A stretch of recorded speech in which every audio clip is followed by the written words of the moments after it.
વિદ્યાર્થીને નિશાળે સાહેબે કીધું એ કે બેટા પાણી ન હોત તો આપણે શું કરત?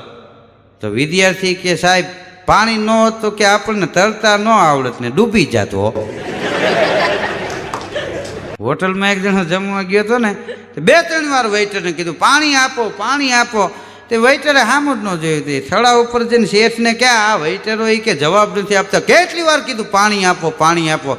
તો કે તમે શાંત થાવ, હમણાં હું ખખડાવી નાખું વેઇટરને. હવે અહીંયા આવ. ત્યાં ગયો. એ ક્યાં કૂતરા જેવો સમજતા નથી કે આ 3-4 વાર પાણી માંગ્યું દેતા નથી. પછી તમારે ત્યાં જમવા કોણ ગધેડો આવશે? બોલો ભાઈ ભાગી. ગેસ્ટ હાઉસમાં એક ભાઈ ગયો ને, તે થડા ઉપર 2 ખુરશી પડી હતી. એક ખુરશી ઉપર બેઠો ને એક ખુરશી ઉપર લાંબા પગ કર્યા. ત્યાં ગેસ્ટ હાઉસનો માલિક આવ્યો. એલા કે ભાઈ આ આવી રીતે બેહાય?